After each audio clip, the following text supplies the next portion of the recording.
Hello everyone, back tuning into today's second video. We're going to have a look at the weather for next week to 10 days for today's second video. This will take us to around the 25th of September. So we are heading remorselessly now towards the final stages of the month. It's been a very dry September for the south and southeast, but it's been more unsettled in the north, and that's going to continue for the next week as well, this northwest to southeast split. So this is all covered by the week ahead forecast. Going to be an unsettled week for the north. All eyes on the remains of Hurricane Helene, which will be with us from Monday through to Tuesday. But all the time, although it could be quite a wet week in the northwest, the southeast, there's going to continue to be lots and lots of dry weather. And we'll pick up the storyline beyond the weekend forecast period for today's second video update, looking at the GFS, ECM and the GEM models as well. Starting off with the situation in the tropics, though.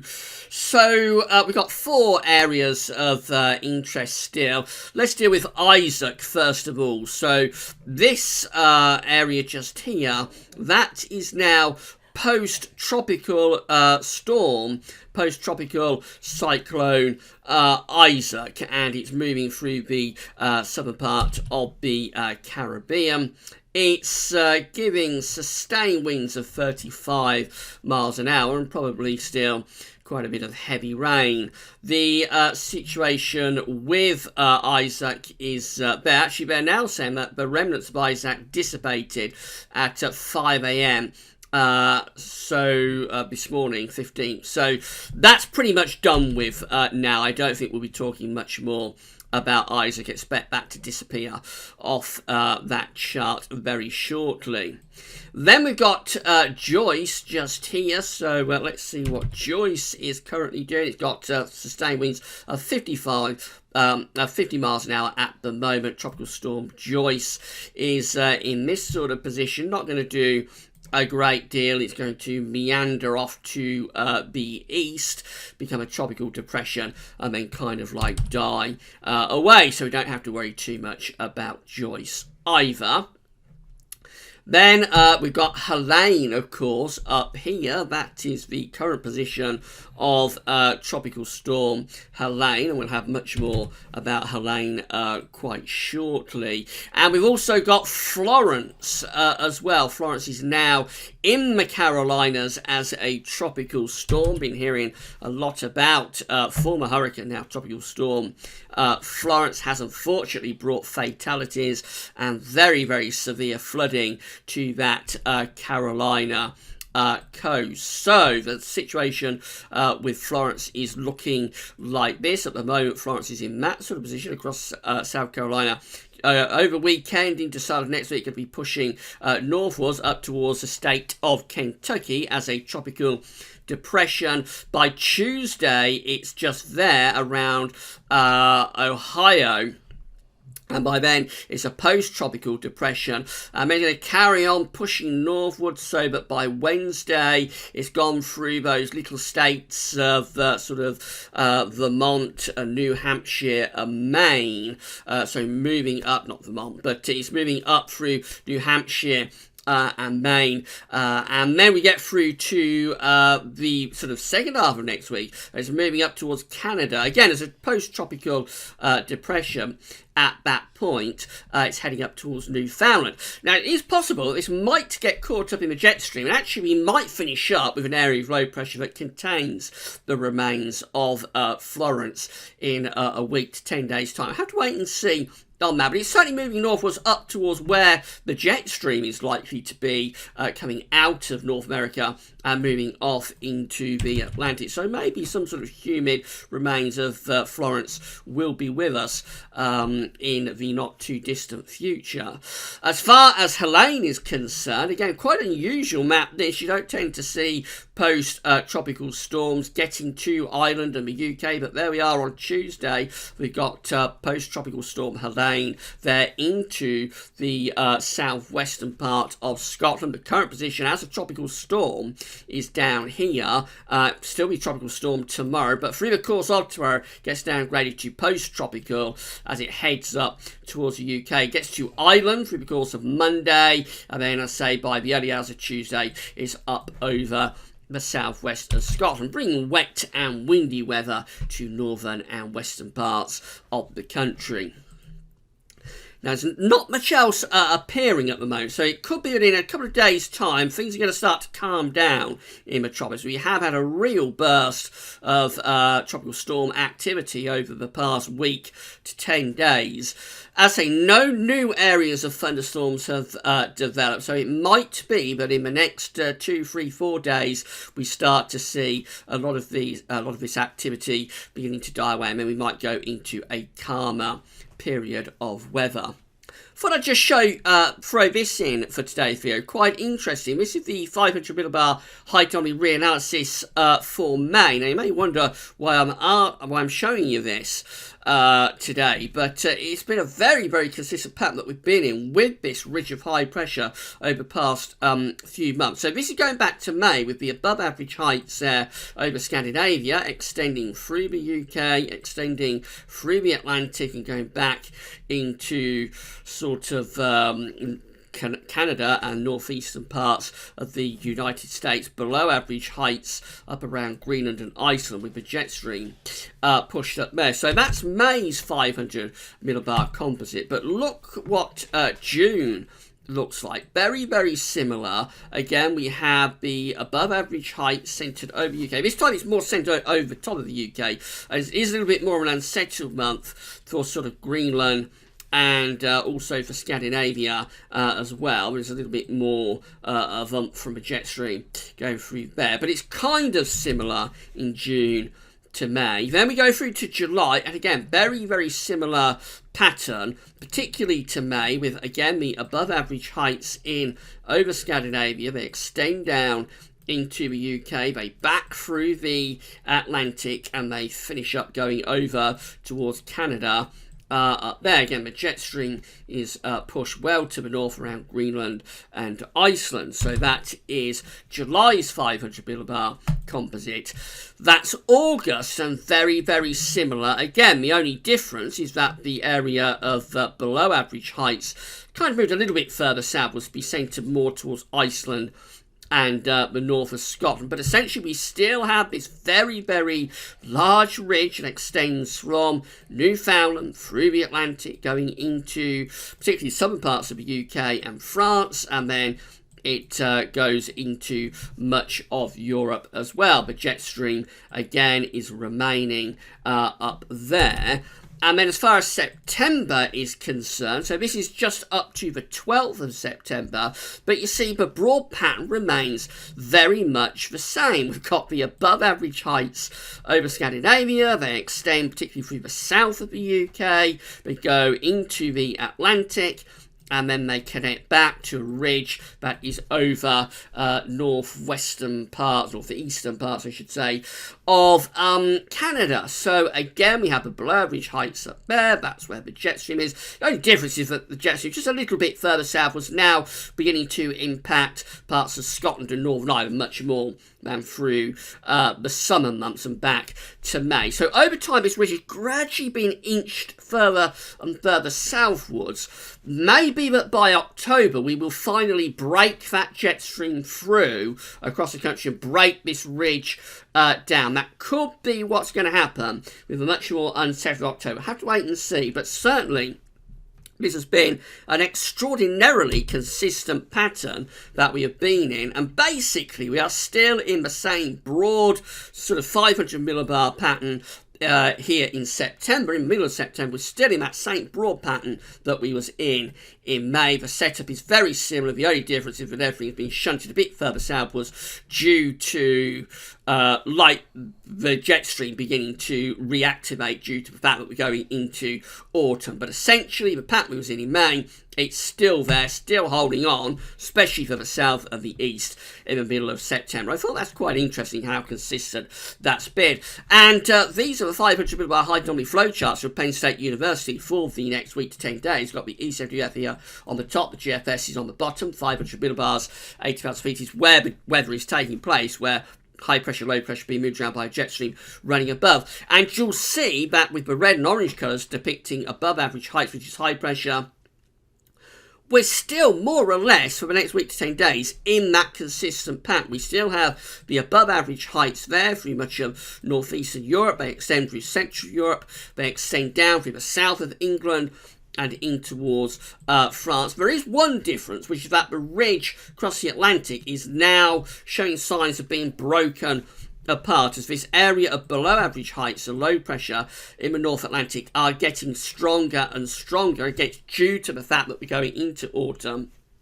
We have an increasing temperature contrast between the pole, which is rapidly turning colder now, and the warmth in the tropics. So that temperature contrast that you get in autumn is what fuels the low pressure development, enhances the jet stream, and so over time these ridges will be put under more and more pressure. Eventually the ridge will break. Will it break in October? That's going to be the question.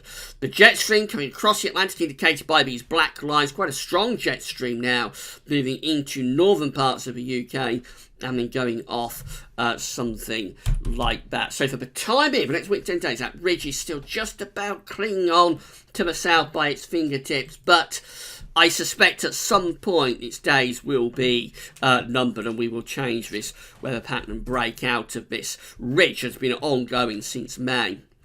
This is the GFS, how the GFS is looking with the below average heights again around Greenland, Iceland. The above average heights continue to sit there to the south of the UK.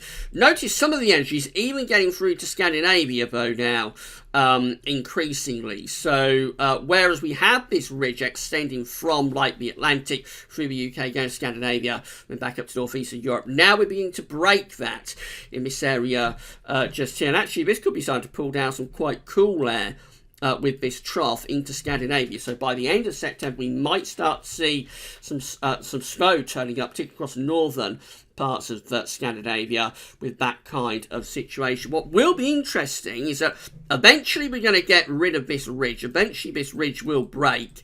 It'll probably go back down there towards the Azores, but we may keep quite a bit of high pressure going up here to the northeast. What will be interesting whether that high pressure eventually turns into northern blocking, and whether part of what gave us such a very hot summer, whether part of that becomes a blocking feature that gives us a cold winter. The things that give us a hot summer can be the things that give us a cold winter if a wind gets into the east. And if we maintain that block there up to the northeast around Svalbard and going into the pole, it's not out of a question that the very same thing that at least partly gave us such a hot summer might in the end give us a cold winter. It will be interesting to see how that works out. GFS temperature and precipitation ensembles are looking like this next couple of weeks. We're talking about Edinburgh up in Scotland today. So the red line here is the 30-year upper air temperature average for Edinburgh. Very much signs of a zonal sine wave. Now you notice really up and down here. Remember this is for Scotland, so it's not as representative for southern England, but really up and down with these spikes. So we have got a lot of ensemble members that are quite warm, but we've got several ensemble members that are quite cool as well. And they are both cool and warm within the same ensemble, really just up and down. So sometimes bringing in warm sectors and sometimes bringing in cooler sectors as well. So it does look quite zonal there with the temperatures very much up and down. Precipitation-wise, Scotland is going to have quite a wet time of it over the next week. We cover this in the weekend broadcast, of course. There will be quite a bit of rain coming up for much of Scotland and Northern Ireland and at times northwest England. Going through to the final week of September, maybe signs, but it's turning drier up in the north then. Temperature anomalies look like that, coming out warmer than average for much of the UK, although Scotland is close to average. The temperatures are so up and down with cool and warmer interludes offsetting one another. Precipitation-wise, the northwest-southeast split goes on, so much as Scotland, Northern Ireland, northwest England coming out with above-average precipitation. But for England and Wales, and particularly that southern and southeastern corner, yes, you've guessed it, we're still coming out drier than average. This is how the GFS is looking for Monday. That's the remains of Helene heading in towards the south of Ireland during the course of Monday. Will bring heavy rain and gales or severe gales to the north and west overnight Monday into Tuesday, and a push of really warm air to the south as well. Into the course of next week, we find that gradually things are cooling down as the air turns from that tropical southerly southwesterly into a much more polar maritime sort of westerly. So that's going to cool things down through the second half of next week. Into next weekend, again, high pressure never far away. In fact, it rebuilds across the country through next weekend. You might look at that and think it's very warm, but actually it looks like temperatures could be starting to cool down as we get through into this final week of September. We're a little bit beyond day 10 now, with high pressure out to our west, pulling down this quite cool, actually, northwesterly wind. But the high pressure is maintained close to us, so there's no sign of going into a particularly wet spell of weather for the south anyway within the next couple of weeks. That's how we go up towards the end of September. So this is Saturday 29th of September. Notice there's quite a deep trough in over Scandinavia, pulling down northerly winds. That might bring the first snows, particularly to northern parts of Scandinavia, by the end of September, with this high pressure out to the west of the UK. We're also pulling down some much cooler air there as well as we're going through that final week of September. Very end of the GFS run, which takes us actually to the 1st of October today. Looks like that high pressure continues to be quite close to the country within generally pretty cool air. Watch how the upper air temperatures are performing over the next couple of weeks. So, starting off on Monday, very warm with the upper air temperatures. Partly that's due to air being pulled out of the tropics via Helene. So, we've got tropical air wafting up across the country, because we've also got sort of a southerly drift with high pressure across Central Europe and low pressure there. We're also pulling up air from North Africa and the Mediterranean. So some of this warmth is due to Helene, some of it is due to air coming up from southern parts of Europe. So certainly a very warm start, particularly in the south, to the coming week. Through the course of next week, we move those much cooler greens and yellows in from off the Atlantic, so upper air temperatures are cooling down a lot from around the middle of next week onwards. That will feel really quite chilly indeed. Then we go through to next weekend, and we start to bring warmer air back up from the southwest, albeit nowhere near as warm as it will be at the start of the coming week. That warm air lasts in the south into next Sunday, but in the north it's turning a lot cooler. And then those the cooler air moves southwards again as we go to Monday the 24th of September. In the extended range, we bring proper autumnal air down across the country. So this is at 300 hours. It's Thursday, the 27th of September. Look how much cooler the upper air temperatures are looking then, with those greens flooding the country. When the green colours turn up, that's almost getting low enough at night if the skies are clear for frost. That's how we finish up with the upper air temperatures beginning to lift up a bit, but nowhere near as warm as it will be in the next few days. So once we get this warmth out of the way, sort of Monday and Tuesday, once that goes on Wednesday, it could well be that the air is definitively then cooling down through to autumn. You never say no, because even October can deliver quite hot temperatures at times, but certainly it looks like the temperatures are becoming a lot cooler as we're going into the final week of September. Another way of looking at this with the thickness line. So what you need to know with this, by the way, but white mottled area, that's cloud. So you can always also use these charts to see where it's going to be cloudy or where it's going to be clear. But the main thing we use this for is to show you where the thickness lines are. So where we've got this lemon coloured line, which is the 564 line, that is like summer. If you're within that line, you're going to have summer-like temperatures. This lime-coloured green line is the 546 line, and that's autumn. If you're within that, you've got autumnal conditions. The blue line up here, which is the 528 line, you'll be hearing a lot more about that when we get through to the winter. That's kind of like winter. So we've got winter up there, we've got autumn just there, and then we've got summer down there. Keep an eye on how these lines are changing day by day. So Tuesday, very much depicting a summer-like pattern with that thickness line. Wednesday, we find the 564 line moving away to the southeast, and the 546 is heading in from off the Atlantic. By Thursday, we're pretty much into autumnal conditions as that green line plunges down across the country. That'll feel a lot cooler. Friday, well, we're somewhere between autumn and summer lines really, but the summer line is moving back into the southwestern part of the country. Saturday, we're actually taking that 546, that 564 line, I should say, through the country, so it'll be quite a lot warmer in around a week's time, although there will be a lot of clouds. You see from the white mottled area, there's a lot of cloud associated with that. We go through to Sunday, and notice this green line is starting to move back into the north. By the time we get through to the start of the following week, it's Monday 24th of September, that summer line is beginning to drift south of the UK, and then we start to bring this 546 line down across the country. Notice the 528, the blue line, is actually getting very close to Scotland. That dark blue line by way up there around green, and that's the 510. You remember when we have the beast from the east, we actually brought in the 510 thickness line. That is severely cold air. If you get that in the winter, you're going to be sub-zero, and there's going to be a lot of snow around. That's what happened when we have the beast from the east. The 528 line is actually getting close to northern parts of Scotland there, so that will probably be enough to even bring a few wintry showers to Shetland and Orkney.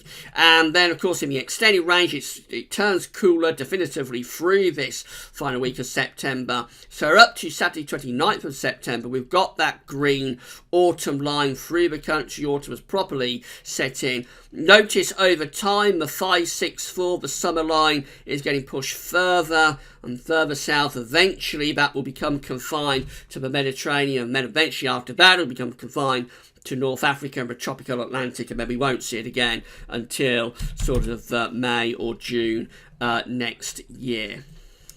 This is how the ECMWF is looking. So that's Helene just there at midnight, Monday through to Tuesday, bringing very wet and windy weather to Ireland and western parts of Britain.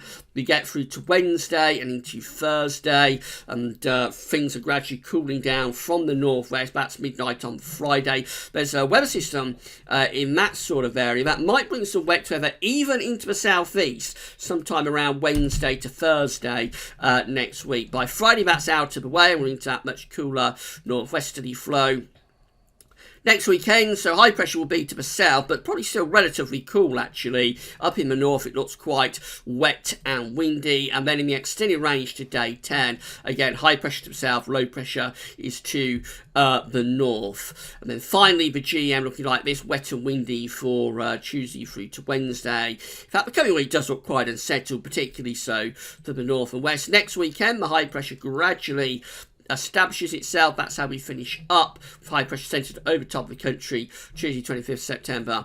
Upper air temperatures actually looking quite warm, but that's not really supported by the other models for upper air temperatures go back to warm at day 10. Notice for Scandinavia, putting down this quite cold north to northwesterly. Definitely by day 10, we could get the first snows of the season turning up across the northern parts of Scandinavia.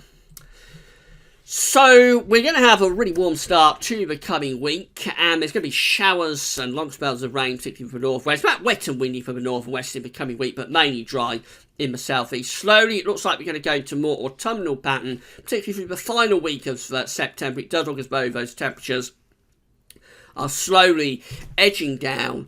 And really, it looks like the final week of September could be when autumn truly starts to set in. But, of course, that's a long way off. It's over 10 days away, so we'll have to wait and see about that. Well, that's your updates for today. Tomorrow we have got the third winter 2018-19 update. So we're going to be looking at things like solar activity, what's happening with sea surface temperature anomalies, what's happened over the past week in terms of Siberian snow cover, And our analogues package for this third update, we'll be looking at winters following very dry summers.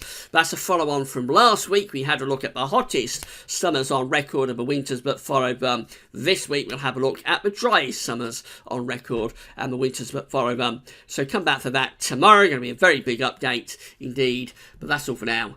And thanks for watching.